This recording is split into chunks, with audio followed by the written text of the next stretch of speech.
इस वीडियो से पहले हमने दो वीडियो बनाए हैं जिसमें दो भाग है। पहले भाग के वीडियो में हमने एक सरल ASP.NET MVC का एप्लीकेशन तैयार किया है।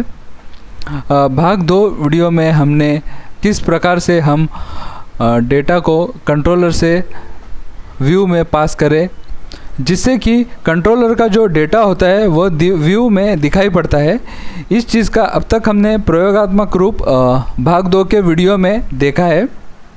अब MVC में से जो V और C जो है इसका हमने प्रयोगात्मक रूप हमने अब तक के वीडियो में देखा है।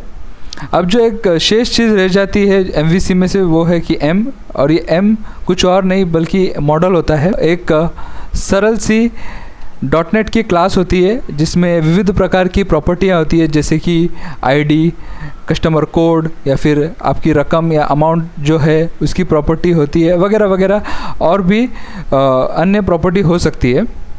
अब इस मॉडल को हमें MVC में इस्तेमाल करना हो तो इस मॉडल का हमें एक ऑब्जेक्ट बनाना होगा। इस ऑब्जेक्ट को हम हमारे कंट्रोलर में बनाएंगे और हमारी इच्छा अनुसार जो भी डेटा हो इस कंट्रोलर में हम डालेंगे, और उस डेटा को यदि आपको परिणाम के रूप में प्रदर्शित करना हो तो इसे हम हमारे व्यू में पास करेंगे, और वो जो डेटा की जो भी वैल्यू होगी वो हमें अंतिम रूप से इस व्यू में परिणाम के रूप में प्रदर्शित होके हमारे ब्राउज़र में दिखाई पड़ेगी। तो अब हम इस भाग 3 के वीडियो में इसका हम प्रयोगात्मक रूप यानी कि जो प्रैक्टिकल रूप से हम इसे देखेंगे, इसे किस तरीके से हम बना सकते हैं। अब आप अपने कंप्यूटर में विजुअल स्टूडियो 2010 सॉफ्टवेयर को खोल लें। इसके बाद आप न्यू प्रोजेक्ट का निर्माण करें। इस न्यू प्रोजेक्ट को क्लिक करते ही आपके सामने एक टेम्पलेट आ जाएगा जिसमें आपको MVC2 एम्प्टी वेब एप्लीकेशन दिखाई देगा।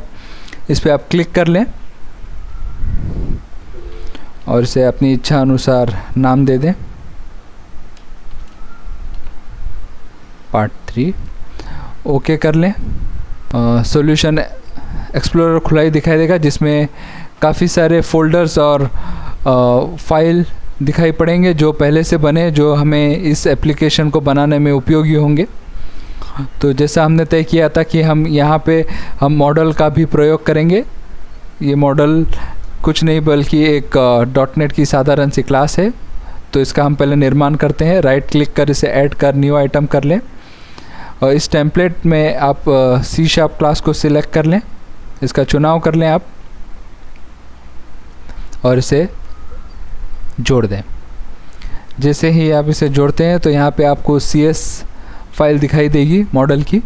यहाँ पे एक आपको क्लास 1 नाम का आपको एक क्लास बनी हुई दिखाई देगी। अब हम हमारी पहली प्रॉपर्टी का निर्माण करेंगे जिसका नाम देंगे पब्लिक इंट ID।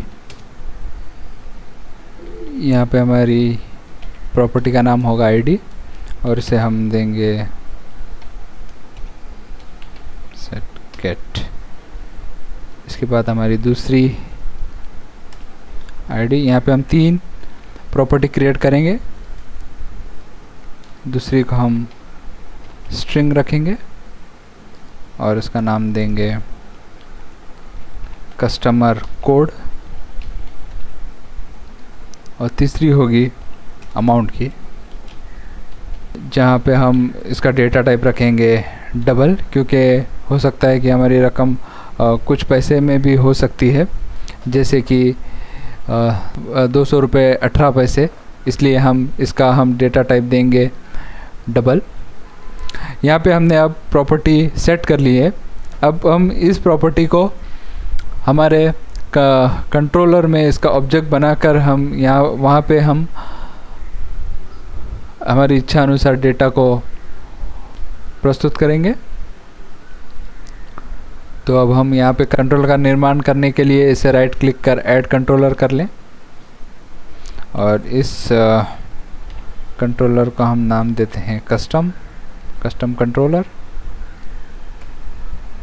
जैसे ही आप क्लिक करते हैं तो आपके सामने इसकी CS फाइल जो है वो खुल जाएगी। अब यहाँ पे इस क्लास 1 की प्रॉपर्टी को इस्तेमाल कर इसे डेटा अप्लाई करने के लिए हमें इसे यहाँ पे पहले इंपोर्ट करना होगा। तो यहाँ पे इसका नाम दिया गया है MVCP3.models। तो इसे हम यहाँ पे इंपोर्ट कर लेंगे। यहाँ पे आ गया .models। इसके बाद आप यहाँ पे इसकी प्रॉपर्टी को ऑब्जेक्ट बना के आप इस्तेमाल कर सकते हैं। तो हमारी क्लास 1 जो है उसका हम अब ऑब्जेक्ट बनाएंगे। ऑब्जेक्ट बना लेने के बाद अब हम इसके ऑब्जेक्ट से हम इसकी प्रॉपर्टी को हम इस्तेमाल कर सकते हैं। तो पहली प्रॉपर्टी आईडी है, इसे हम हमारी इच्छा अनुसार अब हमारे डेटा को हम यहाँ पे देंगे। तो यहाँ पे हम हमारी इच्छा के अनुसार डेटा को दे देते हैं।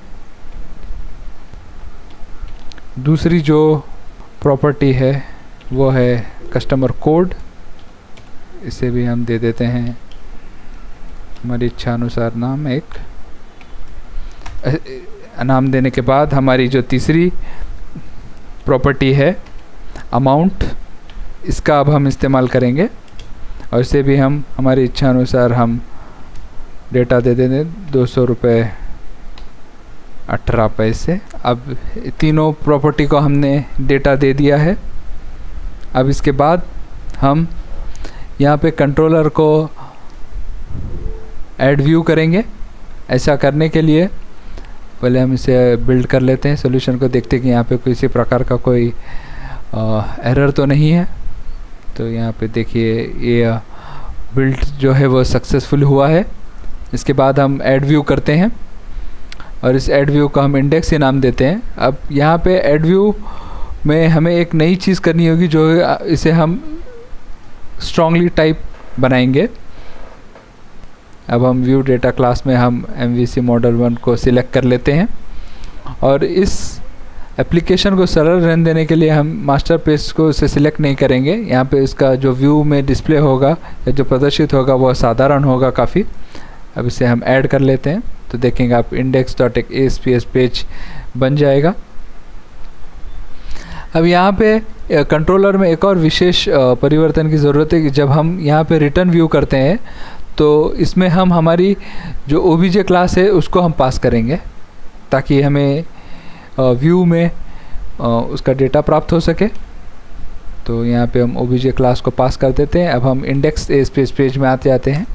अब हम यहाँ पे डिस्प्ले करने के लिए डालते हैं कोड इस, जैसे पिछले भाग के वीडियो में हमने देखा था कि व्यू में कोई विशेष कोड नहीं होता, इसलिए जो कुछ भी डिस्प्ले करना होगा तो उसे इस चिन्ह के बीच में हमें डिस्प्ले करना होगा।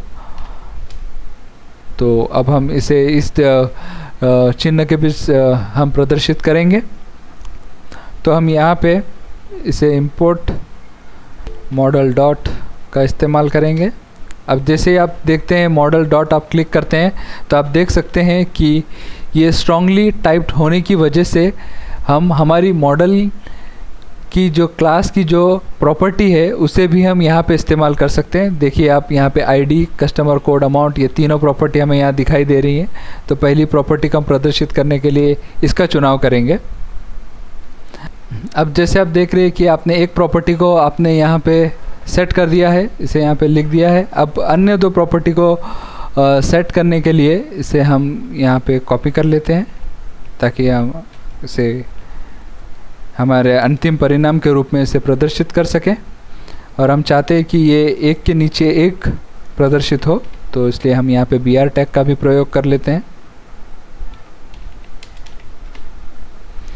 अब हमारी दूसरी जो प्रॉपर्टी है उसका नाम है कस्टमर कोड, तो हम इसे यहाँ पे लिख देते हैं कोड और यहाँ पे मॉडल डॉट कर इसे कस्टमर कोड को सिलेक्ट कर लेते हैं। और अंत की जो प्रॉपर्टी है वो है अमाउंट, इसे का भी हम यहाँ पे चुनाव कर लेते हैं मॉडल डॉट अमाउंट।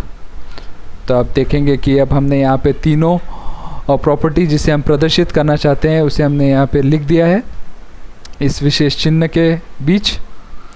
अब अंत में हम इसे बिल्ड कर लेते हैं और देखते हैं कि किसी प्रकार का कोई एरर तो नहीं है। तो आप यहाँ देखेंगे कि यह सक्सेसफुल रूप से यह बिल्ड हो चुका है। अब अंत में हम इसके परिणाम को प्रदर्शित करने के लिए हम कंट्रोल F5 का अपने कीबोर्ड पे क्लिक करेंगे और आप देखेंगे कि परिणाम ये ब्राउज़र पर प्रदर्शित होगा।